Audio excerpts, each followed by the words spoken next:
자, 이번 시간은 수용 방식에 따른 도시 개발 사업 보겠습니다. 전체 한 문제 정도밖에 구성이 되지 않습니다. 상당히 까다로워요. 그래서 일단은 수용 방식 얘기를 할 때는 앞에서 공부했던 주제와 관련해서 보게 되면 개발 계획에서 시행 방식을 결정할 수 있다. 그래서 계획적 이런 표현 들어가면 수용 방식이라고 봤었고요. 그리고 개발 계획에다가 세목이라고 하는 것을 고시해야 되는데 세목고시 있으면 사업 인정 및 고시가 있는 것으로 본다. 이게 첫 번째 출제 이슈. 두 번째, 시행자 관련해서 공동시행자로서 국가, 지자체, 공공기관, 정부 출연기관, 지방공사 이런 것들이 있었고 민간 시행자로서 토지 소유자 등이 존재한다. 그래서 뉘앙스 주로 공동시행돼서 지자체와 지방공사가 주로 나옵니다. 짧아서 그래요. 원래 공공기관, 정부 출연기관은 원래 이름이 대통령령으로 정하는 공공기관, 대통령령으로 정하는 정부 출연기관 이런 식으로 되어 있거든요. 그래서 이슈를 그렇게 삼게 됩니다. 그래서 일단 공공시행자 믿을 수 있다, 민간시행자 믿을 수 없다. 여기서부터 시작을 하게 됩니다. 자, 이 얘기를 하기에 앞서서 하나 기억을 할 만한 게 있었죠. 앞에서 도시군 객시설 사업의 시행자일 때 토지공사, 지방공사, 지방공단이라고 하는 거 이런 애들은 다 동의 없이도 시행자 지정을 받을 수 있다. 이런 주제가 이슈가 됐었죠. 그래서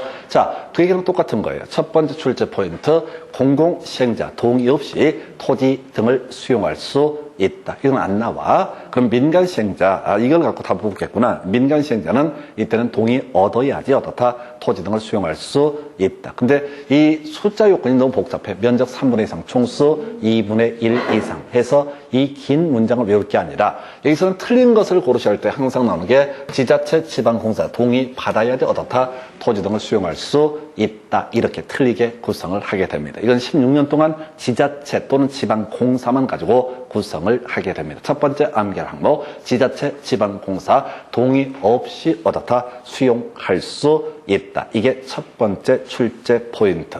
지금 제가 설명드린 건 지문에 나왔던 거 거의 다 설명을 다 드리는 겁니다. 첫 번째 이슈. 그리고 두 번째 쟁점이라고 하는 걸 검토해 볼까요?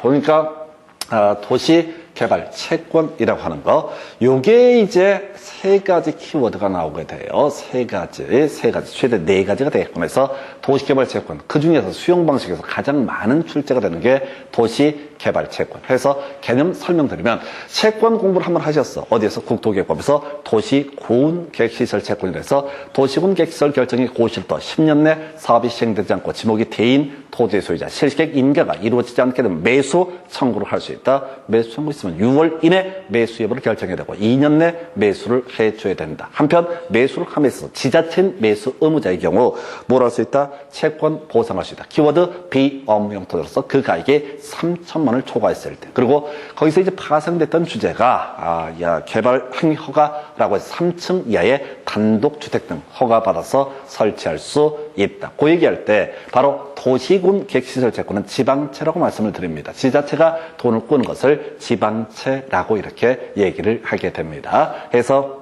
지방채, 도시개발 채권도요, 도시개발 사업에 필요한 재원 등을 확보하기 위해서 돈을 빌리는 겁니다. 좋은 일이 생긴 사람한테 돈을 빌리는 거, 이걸 도시개발 채권. 수용 방식으로 사업 시행하려면 돈이 많이 들어간단 말이야. 그래서 그 돈을 모으기 위해서 돈을 꾸는 제도, 도시개발 채권. 첫 번째 키워드는요, 승인이라는 것이 키워드가 되게 됩니다. 첫 번째 키워드는 뭐라고요? 승인이라고 하는 것. 누구의 승인을 받아야 한다? 돈 얘기니까 행안부 장관의 승인을 받아야 된다. 이게 첫 번째 출제 이슈. 21회, 22회 때 한참 유행했던 거야. 이거 가지고 보면 국토부 장관의 승인 또는 기재부 장관의 승인 이렇게 함정을 타게 됩니다. 그래서 첫 번째 키워드 뭐라고요? 승인이라고 하는 도시개발 채권에서 첫 번째 키워드 뭐가 된다? 승인이라고 하는 거 이렇게 정의를 합니다. 두 번째 출제 이슈 매입 의무자 이런 것들은 아니야. 점점점은 매입해야 된다. 점점점에게 매입해 할 수 있다. 그러거나 말거나 좋은 일이 생긴 사람한테 어떻다? 돈 퍼달라고 손모가지를 빌릴 수 있다. 이런 논리 구조가 되게 됩니다. 그래서 매입 의무자 중요치 않아요. 그러면 두 번째 출제 포인트가 뭐냐 해서 상환이라고 하는 게 키워드가 되게 됩니다. 그래서 상환에서 두 가지 주제가 나오게 돼요. 숫자가 답이 됐습니다. 도시개발채권의 상환 기간. 자, 5년부터 10년까지 범죄에서 조례가 정하는 기간을 가리켜서 뭐라고 그런다? 상환 기간. 그래서 이걸 뭐 2년부터 10년 이렇게 나왔던 적도 있었고요. 뭐 3년부터 10년 이렇게 나왔던 적도 있습니다. 그래서 얘기는 뭐냐면 지금 시도지사가 행안부장관의 승인을 받아서 도시개발채권을 발행했을 때 결국 돈 갚아야 됩니다. 자세한 내용은 5년부터 10년까지 범죄에서 조례가 정하는 기간, 5년부터 10년 숫자가 출제 포인트가 되게 됩니다. 5년부터 10년까지 범죄에서 조례가 정하는 기간, 이게 첫 번째, 상환 중에서 첫 번째 상환 기간이라고 하는 것을 가지고 이슈를 삼게 되겠고요. 두 번째, 자, 중도 상환 나와 있죠? 중도 상환 나와 있습니다. 예, 중도 상환할 수 있습니다. 끝 해서 내용 보시는 거 아니야. 이유가 있으니까 중도 상환을 하겠지. 잘못 샀거나 많이 샀거나 등등등 사유가 있게 되면 어떻다? 이때는 중도 상환할 수 있다. 지금 용어 키워드 세 가지. 그리고 구질한 얘기. 소멸시효 원금 5년, 이자 2년. 이건 아까 우리 문제 속에서 한번 보셨는데 도시개발채권의 소멸시효 지자체가 돈을 빌렸는데요. 자, 돈 찾아갈 날짜가 됐습니다. 근데 빨리 찾아가지 않게 되면 소멸시효 원금은 5년이고요. 그 다음에 이자는 2년 기간이 지나면 시효 완성으로 소멸한다. 이게 특이한 거예요. 그래서 우리 공법상 채권의 소멸시효는 기본적으로 10년, 민사채권의 소멸시효는 기본적으로 10년 이렇게 돼 있습니다. 그래서 우리가 조세채권 이런 것들도 우리가 세법 공부하실 때 총론 파트에서 그런 얘기하죠. 납세 의무의 소멸이라고 해서 취납시제라고 하는 거 있었죠. 부가처분이 취소가 되거나 납부 충당이 있거나 소멸시효 완성되거나 제척기간 도하게 되면 어떻다? 납세 의무가 소멸하게 된다 해서 소멸시효. 거기서도 5년이라는 것이 나오게 됩니다. 그래서 예를 들어서 재산세 내라고 통보를 했습니다. 그럼 이제 납세 의무가 소멸되고 나서 5년 동안 돈을 받아가지 않게 되면 시효 완성으로 인해서 더 이상 돈을 받아낼 수가 없다라고 하는, 세금을 받아낼 수가 없다라는 게 소멸시효이기. 그러면 이 도시개발 채권도 채권, 자, 이게 이제 공법상 채권이기 때문에 당연히 소멸시효 5년으로 봐야 됩니다. 근데 특이하게 원금 5년, 이자 2년이라고 해서 이자로도 빨리 띄어먹겠다. 지자체 재정 자립도가 낮아서 그런지 특이한 조항을 두고 있어요. 그래서 답은 안 되는데 매번 나오는 주제. 도시개발 채권은 소멸시효 원금 5년, 이자 2년 해서 자, 55위. 자, 다시 55위 가나요? 해서 도시개발 채권에 5년부터 10년에서 50. 그 다음에 원금 5년, 이자 2년에서 55위. 이런 식으로 이제 외우는 것 하나의 방법이 될 거예요. 그래서 자, 키워드 3개로 정리합니다. 첫 번째, 승인이라고 하는 거 나와 있었죠. 해서 승인 앞에는 뭐가 필요하다? 행안부 장관의 승인이 필요하다. 두 번째, 숫자 시리즈가 55위라고 하는 것이 두 번째, 상환기간 소멸시효 묶어서 55위, 5년부터 10년까지 해서 조례가 정하는 기간. 그 다음에 원금 5년, 이자 2년, 55위 이렇게 가는 거고요. 세 번째 키워드 뭐라고요? 중도 상환할 수 있다라고 하는 게 또 하나의 출제 포인트가 되게 됩니다. 나머지는 잊어버리셔야 돼. 해서 이렇게 또 중도 상환할 수 있다는 표현 대신에 중도 상환을 신청할 수 있다라고 하는 것도 옳은 표현. 중도 상환을 할 수 있다는 얘기를 달리 표현하면 중도 상환을 신청할 수 있다라고 해서 자, 그래서 도시개발채권 하면 승인 행안부 장관, 그 다음에 55위, 그 다음에 마지막이 바로 중도 상환할 수 있다라고 하는 거. 중도 상환할 수 있다. 순서를 내는 거 처음에 냈던 게 유치하게 제일 앞에 나왔던 행안부 장관의 승인을 가지고 20회 때 초반에 한번 출제가 이루어졌고 최근 문제에서는 뭘 갖고 구성하냐면 5년부터 10년 이런 5위, 55위 이 숫자를 갖고 27회 때가 출제가 되다가 이제 드디어 최근 문제에서는 바로 뭘 갖고 중도 상환할 수 있다. 어떤 경우에 몰라. 다. 제발 부탁드리는데 앞에 읽지 마시라고. 앞에 읽지 마시라고. 중도 상환할 수 있는 사유를 다 외웠다 한들, 책을 다 가지고 찾아본다 한들 비교해도 문제를 풀 수가 없어요. 또 사람들이 그 걱정합니다. 너님께서 그렇게 다 분석을 해갖고 강의를 쭉 하게 되면은 출제위원들이 강의를 보고 바꿔서 내지 않겠냐? 출제위원들이 정신병자입니까? 전국 학원에서 학생 수 제일 작은 학원 중에 하나가 여기인데 여기까지 와갖고 출제위원이 이 새끼는 어떻게 강의하나 볼까 이걸 연구를 해가지고 얘가 이렇게 55 이렇게 왜 가르치는구나. 그럼 난 다르게 돼야지 이 짓을 하겠냐고. 제가 출제위원은 별 걱정 다 한다니까. 그냥 감동하시면 되는 거지. 그걸 갖고, 출제진이 이걸 수업을, 인강을 딱 듣고, 나는 이렇게 돼야지. 별놈 소리를 다 듣습니다. 그래서 오늘 또 말씀해 주제, 세 가지 승인, 그 다음에 55위, 그 다음에 세 번째, 중도 상환. 얼마나 편해요, 이게. 처음에는 이렇게 얘기하려고 그러면 사람이 막 짜증내. 자세히 설명해 보라고. 이해가 안 된다고. 오늘 안 나오셨네? 이해가 안 되시는 어르신? 이 어르신 되게 요즘에 좋아졌어요. 처음에 막 얼굴에 짜증이 딱 써있어요. 막 욕 나오는 거 있잖아요. 얼굴에 개 짜증이 써있고, 똑바로 좀 설명을 하지. 왜 저렇게 무식하게. 근데 한순간 돌리시고 나서, 이게 장난이 아니구나. 감을 잡으셨어. 그래서 이제 똑같이 중도 상환 55위 행안부장관의 승인 이렇게 하면 기쁜 마음으로 하시는데 오늘 안 나오셨네. 그래서 하여튼 그따 치고 이거 이렇게 가셔야 된다고 절대 문장을 외우려고 하시면 안 됩니다. 특히 제일 어려운 게 요즘에 나오는 게 중도 상환이에요. 겁나 길죠? 지문 자체가 길다고요. 이유 있으니까 중도 상환해 주는 겁니다. 잘못 매입했거나 초과 매입했을 때 이렇게 논의를 잡게 됩니다. 그래서 자 이렇게 해서 지금 도시개발채권 키워드 3개 제일 출제 이슈가 높은 파트가 되겠습니다. 그 다음에 검토 드리게 될 주제 지금 토지상환채권 나와 있나요? 그래서 이 토지상환채권은 딱 한 가지 쟁점이에요. 쟁점은 두 가지가 나오는데 일단 토지상환채권의 의미를 설명드릴게요. 수용 방식으로 사업 시행할 때 보상금, 현금 줘야 됩니다. 그리고 나서 나중에 땅 팔아서 이 돈을 회수를 하는 게 수용 방식입니다. 그런데 사업 시행자 입장에서 지금 돈이 융통이 좀 잘 안 돼가지고 어떻게 한다고요? 바로 누구한테 지금 이제 이 돈이 융통이 안 되니까 토지 소유자한테 너한테는 그냥 앞으로 만들어지게 될 토지 또는 건물로 줄게 라고 하는 거 이게 토지 상환채권의 의미가 되게 됩니다. 그래서 그러면 여기서 결론은 똑같아요.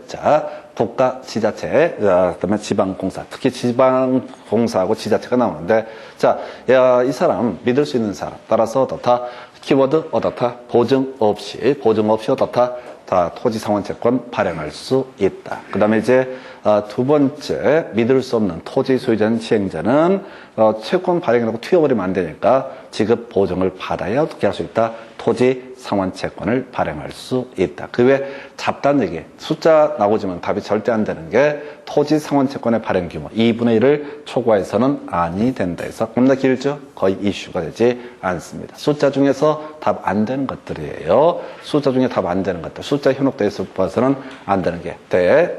그래서 그럼 토지 상환채권이라는 얘기를 했는데 외워야 될 키워드가 뭐라고요? 보증이라고 합니다. 물론 여기에 논의의 전제는 국가, 지자체, 공공기관, 정부 출연기관, 지방공사 이런 애들 믿을 수 있다. 이게 전제가 되셔야 됩니다. 그래서 이게 하나 이슈. 그다음에 선수금이라고 하는 거 미리 받을 수 있는데 지문 하나짜리 의미 없어요.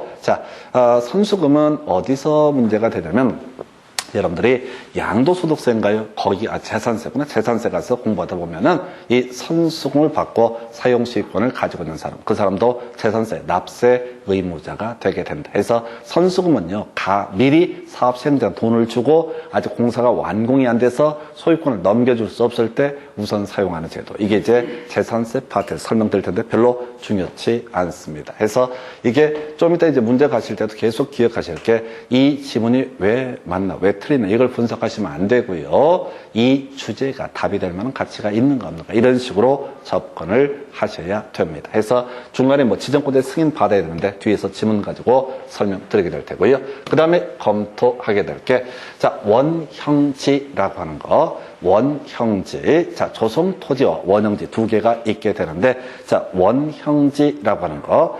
겁나 싸게 분양하게 되는 겁니다. 겁나 싸게 분양하게 되는 것을 원형지라고 불러요. 뭔 소리냐면 원래 이제 도시개발 사업을 할 때는 다 이런저런 시설을 100% 설치하면 그걸 조성토지 등이라는 표현을 쓰게 됩니다. 조성토지. 그럼 조성토지는 나중에 감정가 이런 식으로 받을 돈 다 받게 되는 게 원칙인데 국가나 지자체 등이 필요한 토지에 대해서는 그냥 대충 큰 도로 한두 개 뽑아주고 알아서 공사해라 라고 싸게 넘겨주는 거. 그러니까 이런 식이에요. 보통 도시개발 사업 시행자가 평당 한 200의 수용을 하게 되면은, 자, 이게 금융비용 이런 걸 더하게 되면 대충 한 250이 돼. 기초적인 시설만 설치하면 평당 한 250이 돼. 여기다가 공동구도 설치하고 뭐도. 우리 공동구 공부하셨잖아. 공동구 다시 한번 기억하셔야 돼. 200만 제곱미터 초과 있었고요. 구지신 있었죠. 그 다음에 가스관, 하수관은 심의를 거쳐야 된다라고 하는 거. 이런 게 공동구의 이슈. 자, 그러다 치고 여기서 일반 주택 건설 사업자나 이런 애들은 분양할 때는 평당 800, 600 이렇게 받습니다. 이게 소송 토지야. 그래서 공자, 이 원형지라고는 겁나 싸게 분양하는 것을 뭐라고 한다? 원형지라고 부르게 됩니다. 겁나 싸게 분양하는, 겁나 싼 가격이 뭐냐? 이게 하나 출제 이슈가 되게 됩니다. 해서 자, 보게 되면 겁나 싼 가격 이렇게 돼 있어요.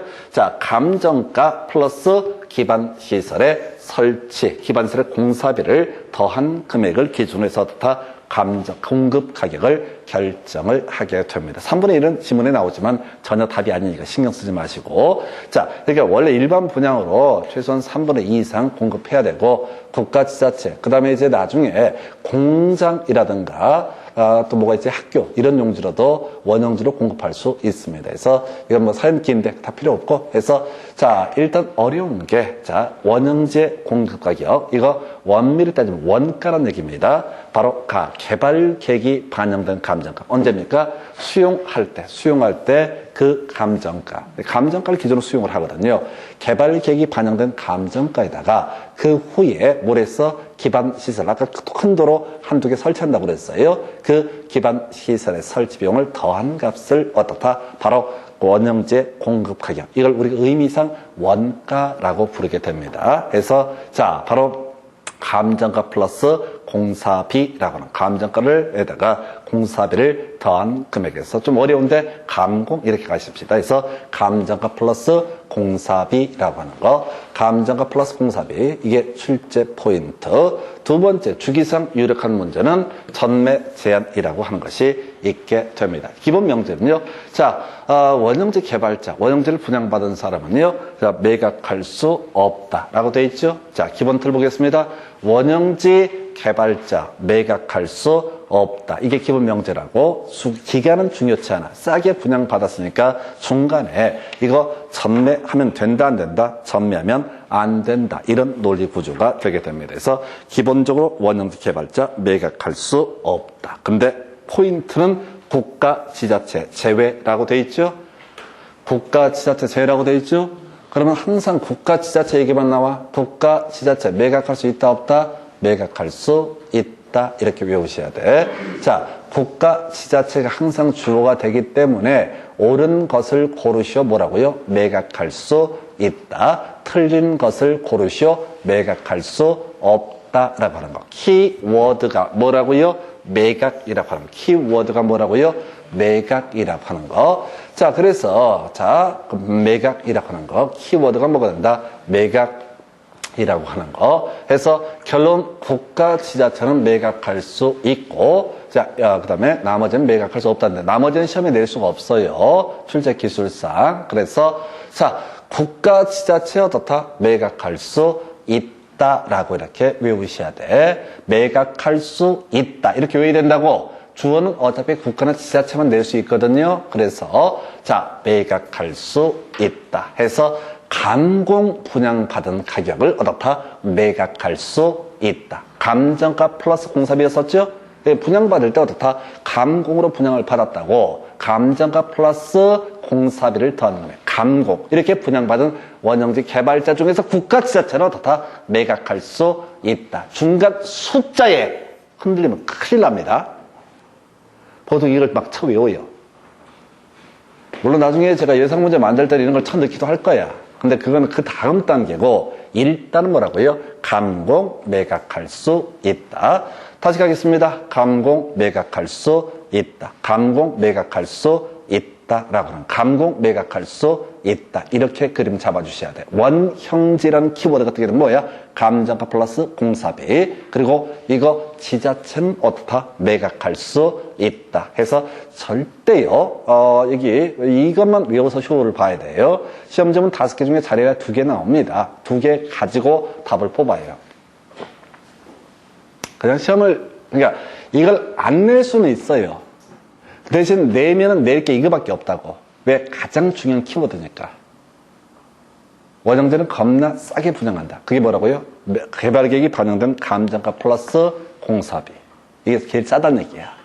그 다음에 원래 전매제한 받아야 되는데 국가지자체는 믿을 수 있으니까 땅 투기 안 하니까 매각할 수 있다라고 하는 거. 감공 어떻다? 매각할 수 있다. 감공 매각할 수 있다. 이렇게 그림을 잡아가게 됩니다. 그래서 자, 이게 원형제. 이제 남아있는 것이요, 조성토지의 공급이라는 주제가 나오게 됩니다. 조성토지의 공급. 이건 완성된 토지야. 사업이 다 완성이 된 토지를 뭐라고 한다? 조성토지라는 표현을 쓰게 됩니다. 조성토지. 자, 그래서요, 자, 공급 가격 원칙은 얘는 받을 돈 다 받는다. 감정가라는 개념이 되게 됩니다. 그래서 감정가의 정의는요, 2인 이상의 감정평가업자가 감정평가한 금액의 산술 평균치, 이걸 우리가 감정가라고 부르게 됩니다. 이건 어디서 한번 또 공부하시냐면, 세법을 공부하다 보면 양도소득세에 있어서 양도 차익의 계산 방법 한번 기억해 볼까요? 차, 금, 과 이런 순서로 양도소득세 계산을 해가게 됩니다. 첫 번째가 양도 차익 계산이 되고, 두 번째가 양도소득 금액 계산이 되고, 세 번째가 양도소득 과세 표준이라는 것을 계산해 내야 됩니다. 그래서 양도 차익은요, 실질 거래 가액에 따른 양도 가액에서 실질자 필요 경비를 뺀 금액, 이런 것이 바로 양도 차익이 되게 됩니다. 자, 양도 차익 계산하면 실거래가로 계산하면 좋을 텐데, 실거래가를 확인할 수 없는 경우가 있다. 그러면 양도가액은 매감기 순서로 추계 결정하게 될 테고, 그 다음에 취득가액은 뭐라고요? 매감 환기 순서로 추계 결정을 하게 된다. 이렇게 가요. 매감기와 매감 환기라고 하는 거. 그때 뭔 얘기하냐면, 자, 양자 매매 사례가액 감정가 할 때 감정가의 의미가 뭐라고요? 2인 이상의 감정평가업자가 감정평가하는 금액의 산술 평균치를 얘기한다. 한번 나왔는데 다시는 안 나올 주제고요. 여기서는 출제 이슈가 감정가 이하로 공급할 수 있다. 나와 있죠? 감정가 이하로 공급할 수 있다. 자, 이게 좀 특이한 거죠. 그래서 등 도시개발사업에서 흙 파서 장사하는 거 아니니까 받을 돈 다 받는 걸 뭐라고 한다? 감정가. 아까 원형제 감정가랑은 의미 자체가 전혀 틀려요. 원형제에서 감정가는 그 앞에 뭐가 있었냐면 개발 계획이 반영된 감정가라고 있었죠. 개발 계획이 반영된 감정가는 요 시점에 있어서 토지의 가격을 가리켜서 뭐라고 한다?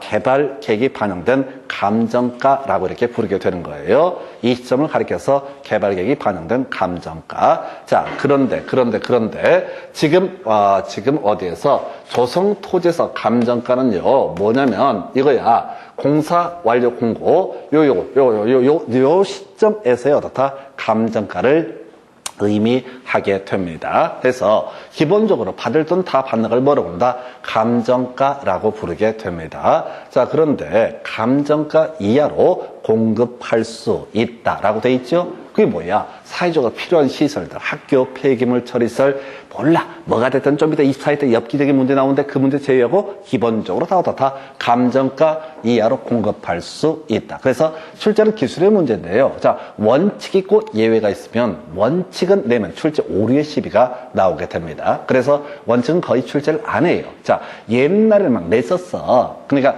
지금의 출제 기준으로 옛날 문제를 보게 되면 허접하기가 이루 말할 수 없습니다. 수준 자체가 더럽게 낮아요.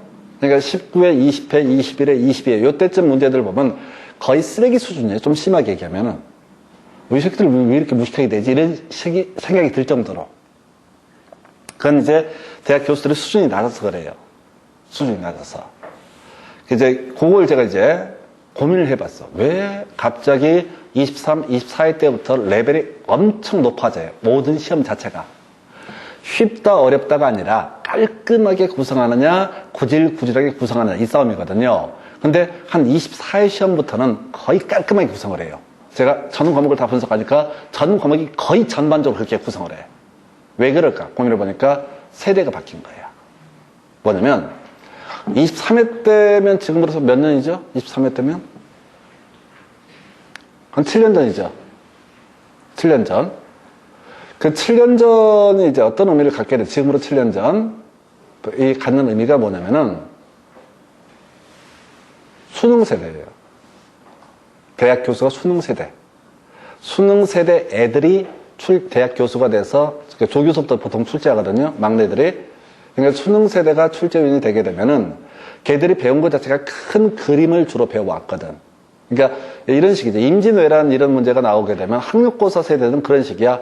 임진왜란이 일어난 해는 몇 년? 1492년. 이딴 식의 문제가 70년대, 80년대 그 학력고사 문제, 70년대 특히 학력고사 문제 전형이야. 니케아 종교회 몇 년 후에 개최되는가? 뭐가 중요해, 니케아 종교회의가? 325년. 이렇게. 맥락을 물어보는 게 아니라 특정한 사실들을 기계적으로 물어봤던 게 학력고사 세대입니다. 그렇게 공부를 했던 사람이 대학 교수가 돼도 그따위로 문제를 출제해. 단편적으로. 근데 수능 세대가 되면 완전히 틀이 바뀌어요. 제가 그 수능 문제를 전에 보니까 임진왜란 후에 사회상의 변화에 관한 설명이다. 옳은 것은 쌍놈이 돈을 많이 벌어가지고 배고픈 양반한테 개 쌍욕질을 해대더라. 이런 예시를 한다고. 신문제 붕괴. 이런 얘기예요. 신문제 붕괴. 그러니까 수준 높게 배운 애들이 차근차근 공부해서 대학 교수가 되고 그 아이들이 문제를 구성하니까 자기들이 배운 대로 문제를 내는 거야. 그래서 한 24회 정도 시험부터 완전히 레벨이 바뀌어져요. 수준이. 뭐 잡소리를 좀 했는데 다시 포인트. 그래서 이제 감정가 이하로 공급할 수 있다. 뭐 다 이렇게 다.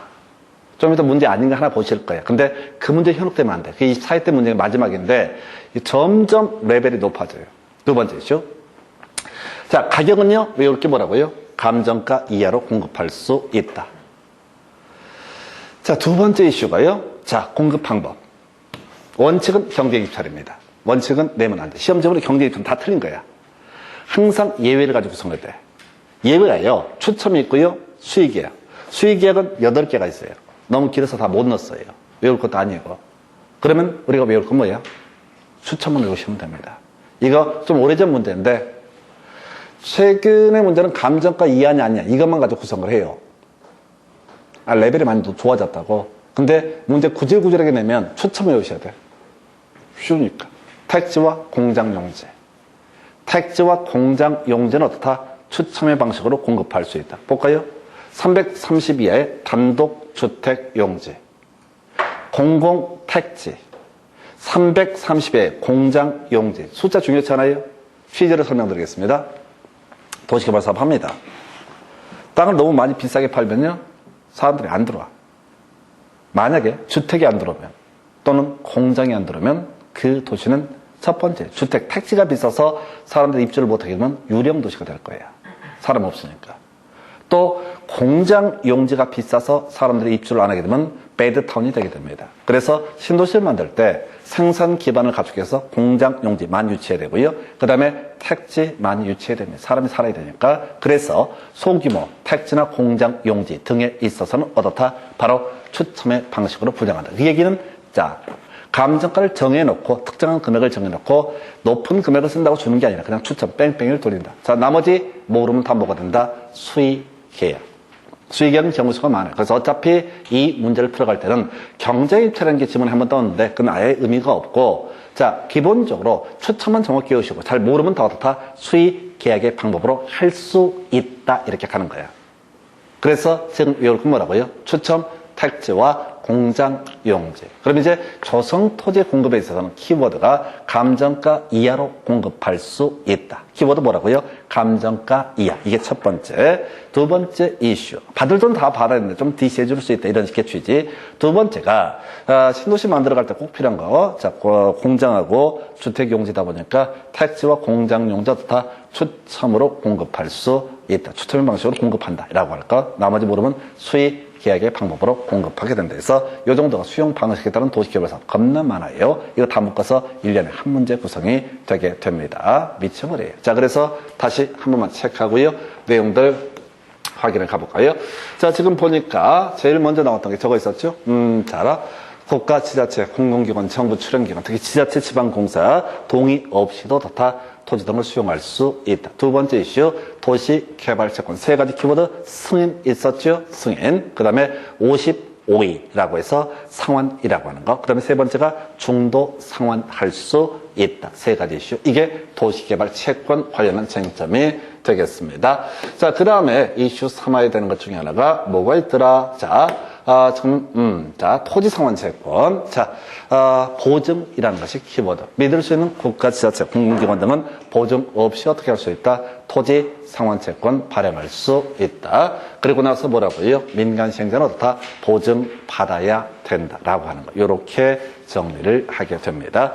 자, 그렇게 보셨고요. 그 다음에 나머지 2분의 1. 숫자들은 쫓아가십니까? 안 돼. 숫자 중에 중요한 건 제가 매번 말씀을 드려가지고 다 외워. 그리고, 굳이 이제 설명을 드리면 이렇게 몇 번 이 순환을 돌려버리잖아요. 그럼 다음 순환 돌릴 때는 이게 조금 더 부드러워져. 그러면 숫자 한두 개, 2분의 1, 3분의 1 이런 숫자들이 다 눈에 띄게 됩니다. 그래서 공부하실 때 절대 오늘 한 번 해가지고 끝장을 보겠다는 생각 아예 하지도 마실 것. 돌아서면 다 잊어먹어요. 근데 똑같은 얘기를 하고 있고요. 지금 그리고 제가 지난번 수업할 때 또 지난번 수업할 때보다 훨씬 속도가 빨라. 말도 겁나 빨라졌어. 그리고 바로바로 치고 들어가고 있거든요. 근데 여러분들이 버티고 있어. 이유는 앞에 좀 외워서 그래요. 앞에 좀 외웠으니까 이제 그냥 구질구질한 얘기 하거나 말거나 해서 어차피 같은 얘기를 하루에 몇십 번씩 하는데 하여튼 요렇게 토지상환채권의 키워드 뭐라고요? 보증이라고 하는 토지상환채권에서는 키워드가 뭐가 된다? 보증이라고 하는 이걸 떠올리셔야 돼. 시험 볼 때 토지상환채권이라는 키워드가 나오면 읽어봐서는 안 돼. 이게 문학이 아니야. 영감이 떠오르게 기도하면 안 돼. 절대 답 안 나. 그냥 외운 거 대입하시는 겁니다. 그래서 토지 상환채권은 뭐가 된다? 보증. 믿을 수 있냐 없냐의 문제로 해석을 했었고요. 그 다음에 지금 이제 원형지 관련해서 겁나 싼 거. 감공. 자, 매각할 수 있다. 원형지 뜻 뭐야? 감공 매각할 수 있다. 원형지 공급 가격은 감정가 플러스 공사비라고 하는 거. 두 번째, 지자체 등은 얻어다 매각할 수 있다. 감공 매각할 수 있다. 마지막, 자, 조성 토지 등 관련해서는 자, 감정가 이하로 공급할 수 있다. 그리고 택지와 공장 용지는 어떻다? 추첨의 방식으로 분양할 수 있다. 이 정도는 외우고 들어가셔야 돼요. 그래서 실제로는 이게 7년보다 훨씬 많은 내용을 제가 설명을 드렸습니다. 문제 가지고 설명드리겠습니다. 자, 30회 18번 문제. 자, 수용 방식 등에 관한 설명, 옳은 것을 고르시오. 해서 일단 없다 나와 있네요. 없다 나와 있네요. 제발 please. 자, please. 자, 자꾸 찍어가는 훈련 하셔야 돼. 일단 없다는 기니까 나중에 볼 텐데 확률상 틀렸을 것이다. 이렇게 선입관 가지고 가시는 거야. 재밌다니까요. 2번 질문. 자, 보증, 자, 발행할 수 있다. 좀 이따 보시겠고, 일부를 미리 받을 수 있다. 뭐 그러다 치고, 그 다음에 3분의 1 초과해서 공급할 수 있다. 숫자는 건드리면 안 되고, 자, 바로 수익액의 방법에 의해야 된다. 이 문제 더럽게 다 어렵다. 1번부터 가보겠습니다. 설명은 다 드렸던 주제들이에요. 첫 번째, 지방공사라고 하는 사람은 어떻다? 동의 없이는 토지 등을 수용 사용할 수 없다. 틀렸죠? 지자체 지방공사는 믿을 수 있기 때문에 동의 없이도 어떻다? 토지 등을 수용할 수 있다. 상당히 까다로운 문제입니다. 그래서 제가 부탁드리는 게 이걸 딱 보면 안 되고 포인트를 주어, 수로 이런 식으로 끊어가는 훈련. 일단 1번 틀렸고요. 2번 질문. 지자체 시행자, 지급 보증 없이 토지 상환채권을 발행할 수 있다. 토지 상환채권에서 키워드는 뭐가 된다? 보증이라고 하는 거. 믿을 수 있는 국가 지자체는 보증 없이 어떻다? 토지 상환채권 발행할 수 있다. 해서 답이 2번 이렇게 구성을 하게 됩니다. 3번. 지정권자가 아닌 시행자는 도성 토지를 공급받거나 이용하려는 자부터 지정권자의 승인 없이 해당 대금의 전부 또는 일부를 미리 받을 수 있다. 자, 여기서 틀린 것은 지정권자의 승인 없이. 이게 틀렸다고. 승인 받아서. 고치지 마세요. 어차피 못 잡아내. 선수금은 중요한 게 아니라고 그랬어. 미리 받을 수 있다는 답을 뽑는 주제가 아니라고요. 질문 하나밖에 없으니까. 흔들어주는 질문. 자, 그 다음에 4번 질문이요. 원형지 면적 3분의 1 이하까지만 공급할 수 있습니다. 숫자 답 안 된다고 그랬어요. 우리는 중요한 숫자 외우셨습니다. 55위 이런 숫자 외워버렸어요. 자, 그래서 3분의 1 초과해서 공급할 수 있다. 아니요, 3분의 1 이하까지만 공급할 수 있다. 이렇게 되어 있습니다. 그 다음에 5번, 말 더럽게 어려워. 수의 계약에 의해야 되는 건 없어요. 수의 계약에 의할 수 있다지. 수의 계약의 특정인하고 계약을 체결하는 거잖아요. 그건 예외적으로 수의 계약에 의할 수도 있다지 반드시 특정인을 해서 계약을 체결해야 된다라는 말은 있을 수가 없어요. 그래서 이 문제는 너무 어려워. 5번도 더럽게 어려워. 5번도 이게 우리가 택지와 공장용자를 외운 상태에서 움찔한다고. 수의계약 같은데? 뭐 잘 모르면 택지 공장용자 아니면 수의계약이라고 했으니까. 근데 수의계약에 의해야 되는 건 없어요, 논리적으로. 특정인 한 명을 선정해서 걔랑 계약 체결한 걸 수의계약이라고 부른다고요. 그래서 법에서는 수의계약에 의할 수 있다. 이런 식으로 구조가 되어 있어요. 그래서 치고. 자, 그 다음에 이제, 그래서 답은 2번. 그래서 이 문제에서는 다른 이슈들은 제외하더라도요. 자, 첫 번째 키워드. 자, 1번은 이제 다른 거 다 빼더라도 문장이 길어서 호흡이 길어서 상당히 힘든데 없다니까 아마도 틀릴 수가 있겠다. 이렇게 가시게 될 거예요. 그것만 해도 많이 좋아져요. 가끔 그러다 삑사리 날 수가 있겠지만 자꾸 어차피 우리는 찍게 돼 있기 때문에 몇 가지 이슈를 가지고 찍어가기 때문에 그걸 다 욕심을 부리시면 안 돼요. 하여튼 자, 토지상환청 오랜만에 나왔습니다. 키워드 뭐라고요? 보증. 믿을 수 있는 자는 어떻다? 보증 없이라고 하는 거. 믿을 수 없는 자는 보증 이시. 그 다음에 지자체 지방공사. 믿을 수 있는 자는 보증 필요 없다 해서 답은 2번. 그래서 이 문제는 전통적인 문제와 비교해 보게 되면 1번. 그 다음에 또 하나가 자, 그 다음에 지금 4번, 1번, 4번, 2번 정도가 그동안 쭉 나왔던 주제예요. 선수금은 거의 지금 10년 만에 허를 찌르고 나왔던 질문 중에 하나. 그래서 여러분들이 저보다 좋은 점이 있어요. 공부가 좀 덜 돼 있기 때문에 몇 개 아는 게 별로 없어야 돼요. 그래서 아는 거 위주로 가셔야 돼요. 저 같은 경우는 이제 공부를 이걸 훨씬 더 많이 했기 때문에 힘들어요. 지문을 볼 때 다 읽어볼 수밖에 없어. 그래서 아예 특히 공법이라는 과목 자체는 여러분들이 다른 과목과 다르게 열심히 하고 최선을 다해서 가는 게 아니라 문장 지문도 길고 해서 읽기 힘드니까 몇 개 되는 지식 그것만 주구장창 외운다라고 접근하시면은 어차피 좀 찍어가는 방식 그렇게 가시면 여러분 일단 기본적으로 찍기만 갖고 10문제 맞춰 들어가잖아. 포함한다, 해당한다 뭐 이런 거 옳은 걸 모두 고르시오. 없다 틀렸다. 대박이라니까요. 사람들이 한 문제 두 문제 때문에 인생이 그냥 1년 개고생한다고요. 그래서 공법이 제일 그게 이제 피곤한 부분이다. 공부해서 되지 않아요. 공부를 한다고 되지 않아요. 전에 저랑 같이 공부했던 아줌마 중에 얼굴 되게 예쁘장하신 분이 있는데 연세도 많으세요. 그래서 자기 나이 얘기에 더 삐졌어. 50, 한 7, 8세 되셨는데 근데 얼핏 외모를 보면 한 40대 후반을 보여. 공주과야, 공주과. 그래서 그 아줌마가 이빨 깔고 다녀요. 자기가 공법을 85점 맞는 사람이라고. 내가 봐도 그 점수가 나올지 말까 걱정인데 뭐 또 이빨 까면 선생님이 잘 가르쳐갖고 내가 85점. 그럼 왜 삼수를 했나? 이렇게 깜짝거리고 싶은 마음이 불뚝 같아져. 가끔 그 아줌마 1년에 한두 번 전화 주십니다, 학원에. 아직 문 안 닫았냐고. 요즘도 바쁘냐고. 그리고 또 자랑질 해야 돼. 나 중개업 하는데 연수교육 받으러 가야 되는데, 그것도 안 가면 또 250인가 그 과태료 때린다고 하니까, 나 진짜, 시간 내서 한번 학원 놀러 갈게요. 누가 관심도 없어. 근데 그건 뭐냐면 그분이 2년 동안 중개업을 하셨다는 얘기야. 2년만, 이게 연수교육이잖아요. 2년 되기 2개월 전까지 통제하는 게 연수교육이라고. 연수교육 받으라고 통지서 왔어. 어떤가 자랑을 하고 싶어. 근데 누구한테 전화했죠? 자기, 친정 언니한테 전화해갖고, 나 연수교육 통지서 나왔어. 이지를 하면은 거기서 뭐라고 얘기하겠어? 이렇게 얘기했지. 민막이 교육이냐, 그게? 이렇게 나올 거란 말이야. 그럼 그 사람 붙잡고 연수교육이라는 게 둘인데 이렇게 이빨 깔 수는 없잖아. 근데 연수교육 얘기하면 딱 알아먹을 사람이 누가 있을까? 얘가 알겠구나. 전화질 해갖고, 교수님 나 바빠 죽겠는데 지금 연수교육 받으러 통지 왔어. 진짜. 시간도 없는데. 누가 물어봤냐고. 마지막 멘트 항상 똑같아요. 제가 한번 놀러 갈게요. 넘어갈게요, 이렇게. 아주 먼 동네. 수도권은 수도권인데 저쪽 동쪽 끝에. 하여튼 그분이 생각나는 게 공부 85점 맞았다고.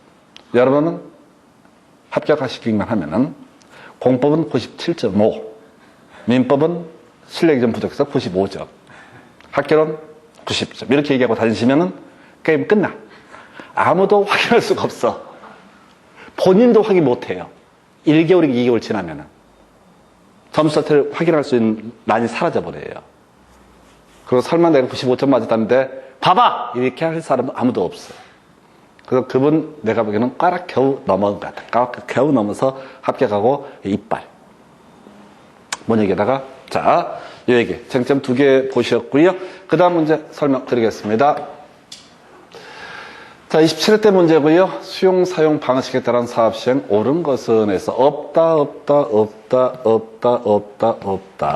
해서 없네요. 자, 1번 시행자가 아닌 지정권자 수용할 수 있다. 말도 안 되는 거예요. 자, 의미를 새기는 시행자가 수용하지. 그래서 아까 국가지자체, 지방공사 등은 동의 없이 어떻다 수용할 수 있다. 그래서 이 문제를 만약 읽으시면 되게 당황하실 지문, 다음 중 당황스러운 지문을 고르시오. 이런 건 없어요. 2번 지문이요. 수용에 대해서 특별한 규정이 없으면 정비법에 따른다. 한 번도 설명 안 드렸어. 공익사업을 위한 토지 등의 취득 및 보상에 관한 법률에 따른다. 3번. 자, 이거 나와 있다. 하나 했던 거. 사업 인정 및 고시가 있는 것으로 본다. 나와 있죠?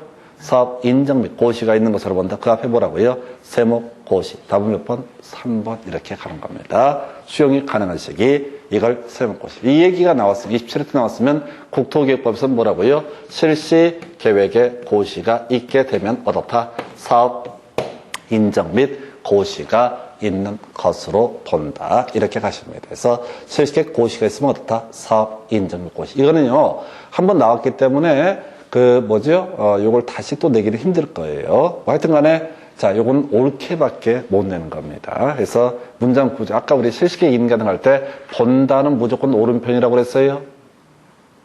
본다는 무조건 오른편 그랬다고요. 그래서 그런 식의 구조의 문제. 그러니까 공법의 특징은 양이 워낙 많아가지고, 중복해서 별로 안 내요. 하여튼, 그리고 각 키워드. 아까, 30회 때 문제도 보셨지만, 토지 상환채권에 관한 설명이다. 구구절절히 안 낸다고. 딱 문장 하나, 키워드 하나. 키워드에서 문장 하나씩밖에 안 나. 그래서 공법이 어려워요. 그래서 수험생이 공법 점수가 안 나오는 이유가 보통 수험생들은 토지 상환채권 하게 되면 뭐 저쩌고 쭉 의의 설명하고 3분의 1 얘기, 2분의 1을 초과해서 공급해서는 안 되고 온갖 절차, 토지 상환채권에 질권을 설정할 수 있다 등등등을 다 외워요. 그러니까 뒤지는 거야. 이게 뭐냐면은 23회 시험 전에는 보통 문제 구성할 때 토지 상환채권에 관한 설명이다. 옳은 것을 틀린 것을 이렇게 돼 있어요. 그러니까 한 주제에서 비슷한 주제를 쭉 5개를 묶어서 냈어요. 근데 지금 문제 보시다시피 아까 30회 문제도 그렇고 지금 이 문제 27회 때 문제도 그렇고 그냥 뜬금없이 무작위로 다 깔아버린다고. 수용 전반에 걸쳐 다 걸쳐버린다고. 그래서 주제별로 하나씩만 외우셔야 돼. 공부 방법이 바뀌셔야 돼. 이게 수험 출제 방식이 전혀 달라지니까. 자, 그래서 그 다음에 이제 숫자 답 아니라고 썼죠? 3분의 1까지. 3분의 1이라도 출제 오류 12가 돼. 왜냐면 국가한테 공급할 수 있는 원형지 면적이 전체가 3분의 1이거든요.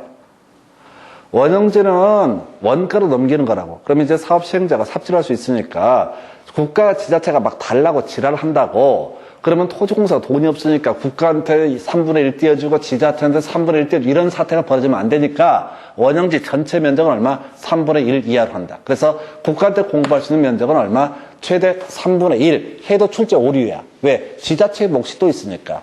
학교 용지가 있고 공장 용지가 있으니까. 그래서 숫자는 기본적으로 답이 돼서는 안 돼요. 숫자를 옳게 구성을 하고 싶으면 법조문 그대로 카피를 해버려야 돼. 안 그러면 출제 오류 시비가 붙는 거예요. 그래서 제가 숫자는 웬만하면 답 아니다. 숫자 중에 답되는 걸 하도 외워버리기 때문에 그건 문제가 안 되고 낯선 숫자 답이 되지 않는다. 그 정도. 그 다음에 시행자 또 숫자 틀렸죠? 자, 토지 상환채권은 어떻다? 2분의 1을 초과해서는 아니 된다. 그래서 숫자는 답이 되지 않는다. 이렇게 가시는 거예요. 다만 이런 숫자는 중요한 게 아니고요. 나중에 숫자 중에 답 뽑는 것들은 아예 계속 반복해서 외우다 보면 괄호넣기 문제로 출제를 합니다. 그래서 요건 이제 완전한 출제 경향이 뭐냐면 대부분 시험 문제는 숫자를 물어보고 싶잖아요. 그럼 괄호넣기로 물어봐요. 아까 우리 도시개발법에서 특이했던 문제가 자연녹지지역 3만 제곱미터 이상이 된다 해서 틀린 걸 고르셔 답을 뽑았던 게 그런 게 특이한 문제야. 그 29회 때 나왔던 문제 같은 건 주거적 1만, 상업적 1만 이런 식으로 괄호넣기로 낸다고. 그래서 지문 속에 숫자가 나와 있으면 전반적으로 답이 안 돼요. 1년에 한 문제밖에 답이 안 돼. 그래서 우리가 시험 문제를 풀어가실 때 지문 속에 숫자가 튀어나오면 얘는 답이다 아니다 바로 치고 갈 정도로 훈련이 되셔야 돼. 뭔 소리인지 아시겠어요? 얘를 지금 숫자를 답을 뽑고 싶잖아요. 그러면 예를 들어서 괄호넣기로 한다고. 기억, 니은에 알맞은 숫자를 연결하시오. 이런 식으로. 숫자는 전반적으로 답이 안 돼요. 그리고 숫자 중에 많이 반복되는 건 계속 반복을 하니까 대충 외우세요. 50에 52 이런 거 외우셨잖아요. 1심 2착 뭐 이런 거 외우셨잖아. 금방 외워요. 숫자 중에 답되는 것들. 그렇게 해서 자 이런 문제들 자신 없을 때 숫자 찍지 마시라고. 자신 없을 때 숫자 찍지 마시라고. 자신 없을 때 숫자 찍지 마시라고. 그리고 찍고 나서 나중에 숫자가 답이 되도 나한테 와서 따지지 말라고. 어차피 찍을 때 그냥 내 방법, 내 노하우를 알려드렸는데 어쩌다 찍은 숫자가 그게 또 하필이면 답이 됐어. 숫자를 피했다니만 와서 바로 시비 겁니다. 아씨 숫자가 답이 돼갖고 뭐 나보고 어쩌라고 그걸 갖고. 아니 근데 그럴 수밖에 없어요. 이게 한 문제 때문에 1년 개고생을 하니까 한 문제가 밀려서.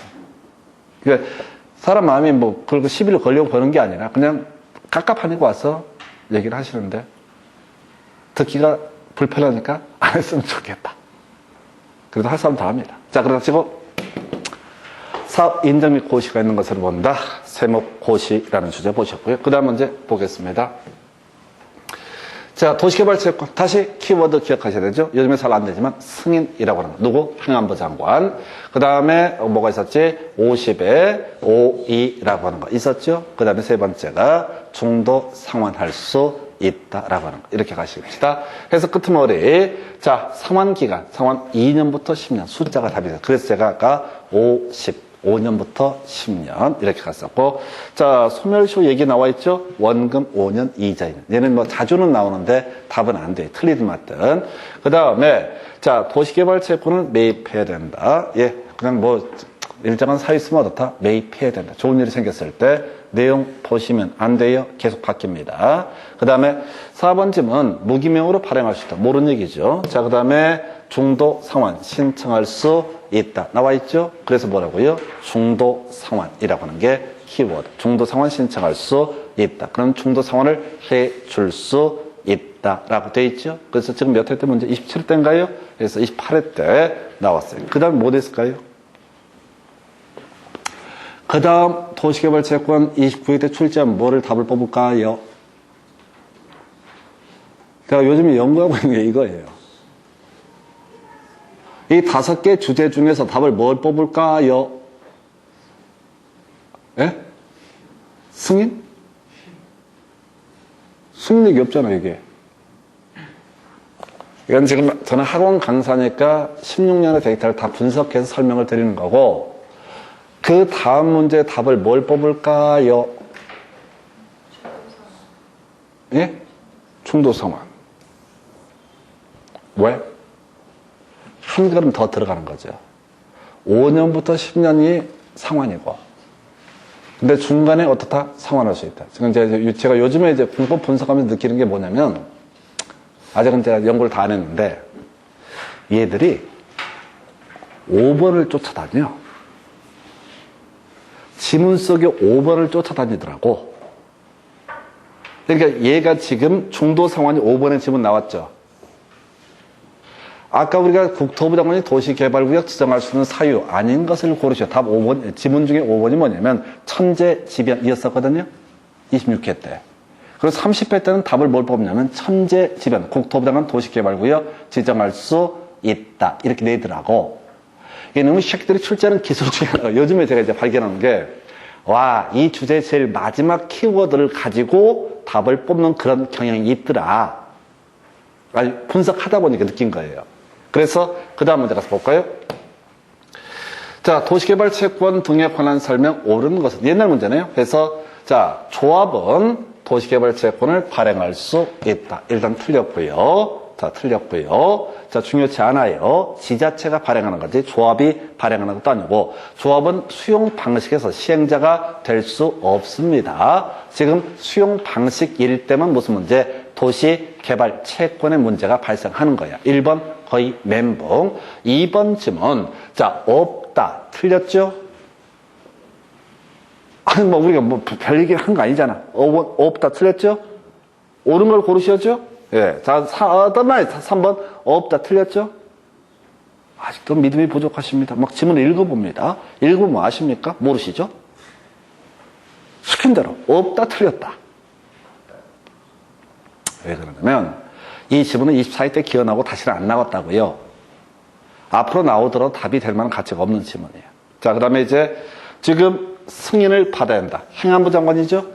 옛날 문제. 그래서 제일 처음에 이제 도시개발 채권을 끌고 들어올 때 행안부 장관 이걸 답을 구성을 했었고요. 그래서 답은 일단 4번이고요. 자, 숫자 답 아니죠? 원금 5년, 이자 2년. 이죠? 그죠? 이 문제 같은 경우는 다른 거 다 빼버리고 시킨 대로 찍기 해서 없다. 2개 나가리.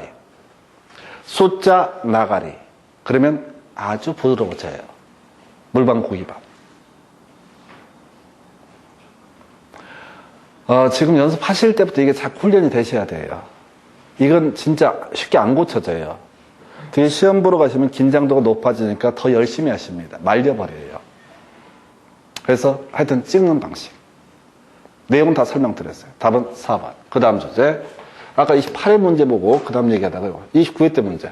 도시개발 채권 옳은 것을 고르시오. 라고 나와 있죠? 아까 28회 때 5번째 문제 중도 상환 얘기였어요. 다시 승인 55일이라고 하는 게 상환기간 소멸시효. 그 다음에 중도 상환. 질문 가겠습니다. 중도 상환할 수 있다. 옳죠? 사연을 보지 마시라고 이 사연이 계속 바뀌어요. 예를 들어서 28회 때 중도 상환 사연은 뭐가 나왔었냐면은 이걸 분석을 해드릴게요. 어디있지? 중도 상환. 자, 초과해서 채권을 매입한 경우 중도 상환을 신청할 수 있다. 그러니까 실제 자기가 사야 될 양보다 많이 샀을 때 어떻다? 중도 상환 신청할 수 있다. 이런 게 하나 있었고, 그 다음에 지금 또 하나 이슈, 29회 때 문제인가요? 29회 때 문제에서는 뭐라고 되어 있었냐면은 착오로 매입했을 때 중도 상환할 수 있다. 그러니까 사연들을 외워봐봤자 의미가 없어요. 무슨 말씀인지 아시겠죠? 우리가 외웠던 그 사연이 안 나온다. 그렇다고 해서 이 수많은 사연을 외울 수 있을 거라고 생각하시면 안 된다고.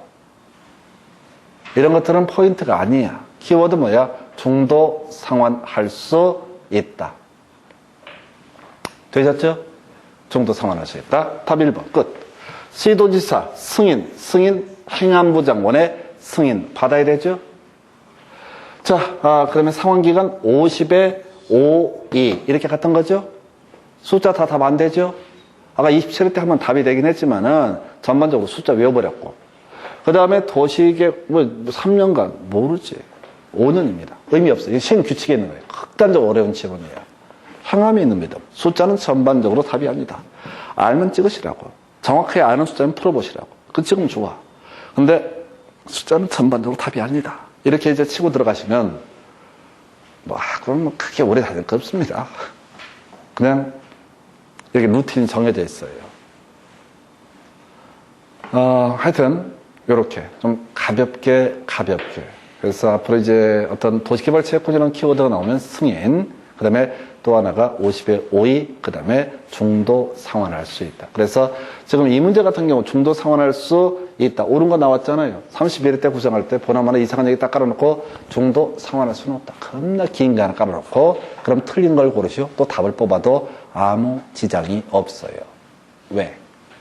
아무도 분석을 안 하니까. 그냥 끊임없이 중도 상환 가능 사유가 뭔지 이런 걸 외우신단 말이에요.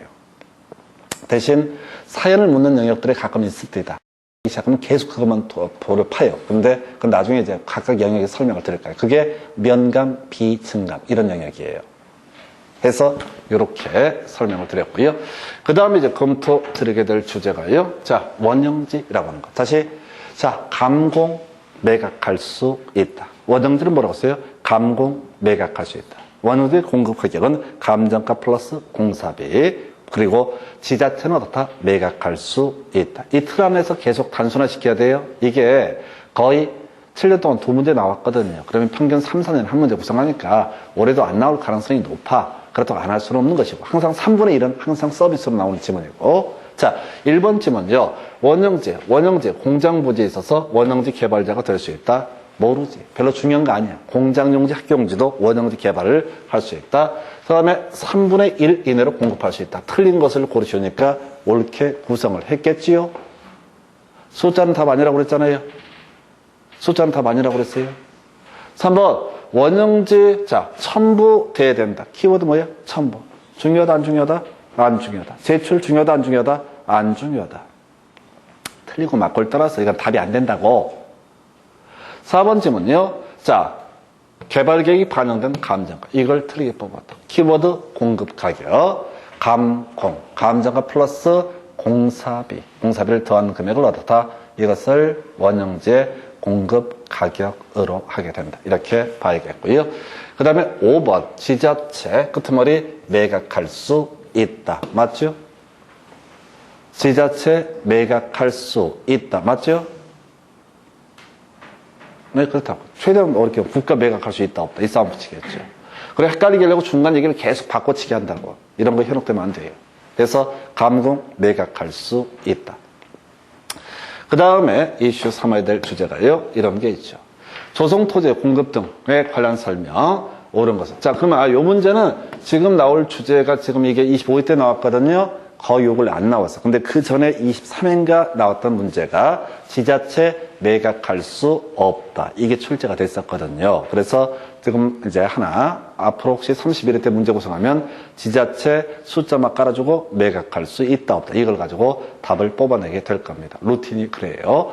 자, 그 다음에 이제 조성토지. 여기서는 두 가지 기억해달라고 그랬습니다. 감정가 이하로 공급할 수 있다. 두 번째 이슈가 됐던 게, 자, 택지와 공장용지 추첨의 방식으로 공급할 수 있다라고. 나머지는 다 수의계획 방식으로 공급할 수 있다. 이렇게 택지와 공장용지만 추첨이고 나머지는 다 수의계약의 방법으로 공급할 수 있다. 이렇게 갑니다. 그래서 자, 1번 승인 받아야 한다. 좀 어려운 지문이고요. 말 자체가 안 돼요. 자, 몰라요. 왜 틀린지. 지금 답을 찾아가는 과정입니다. 자, 추첨의 방법으로 분양할 수 없다. 그런데 보니까 택지 나와 있죠? 없다니까 틀렸죠? 택지와 공장 용지는 추첨의 방식으로 공급할 수 있다. 이렇게 갔었잖아요. 없다니까 틀렸다고. 아, 이걸 자꾸 긁어내게 되면 되게 문장이 부드러워진다니까요. 자, 그 다음에 3번 지문 조성토지 가격 평가는 감정평가업자가 평가한 금액의 산술평균치. 예, 요걸 답으로 구성을 했는데 오래전 문제고 썩 마음에는 안 들어요. 그래서 그냥 감정가라고 얘기하면 출제 오류 있으니까 감정가의 정의, 감정평가업자들이 감정평가한 금액의 산술평균치. 좀 오래전 문제입니다. 그리고 이 문제 이후로는 다 뭐라고요? 감정가 이하로 공급할 수 있다. 그 전도 그렇고 후도 그렇고 다 포인트는 뭐야? 감정가 이하입니다. 이 문제만 특이한 문제야. 무조건 다 이 파트에서는 바로 감정가. 이 문제 쏙쏙 마음에 안 들어요. 왜냐면은 원칙을 약간 풀어서 나왔어요. 그러니까 좀 마음에 안 드는 지문, 약간 논란의 소지가 있을 수 있는 그런 지문입니다. 그 다음에 수의 계약의 방법으로 할 수 없다. 수의 계약의 방법으로 할 수 없다. 해서 물반, 고기반 해서 2번, 4번, 5번 다 있다예요. 아, 낼 때 이렇게 낸다고 귀찮으니까. 2번, 4번, 5번을 걸러내게 되면 대충 찍어낼 수 있다고요. 그래서 1번은 약간 절차적인 냄새가 나는 그런 지문이고요. 그래서 절차가 왜 틀렸다 이런 걸 설명 못 드려요. 전혀 없는 절차를 막 써놨으니까. 그래서 이 문제는 일단은 이 문제를 풀어가려면 2번, 4번, 5번 제거해놓고 가셔야 돼요. 제가 이런 것들 필 받아갖고 없다를 찾기 시작했어요. 다만 이 얘기는 공법에서만 적용이 됩니다. 다른 과목들은 내용이 작기 때문에 굳이 이렇게 루틴이 발견 안 돼요. 공법이 워낙 이야기 많아서 이렇게 패턴을 분석해낼 수 있습니다. 자, 그 정도.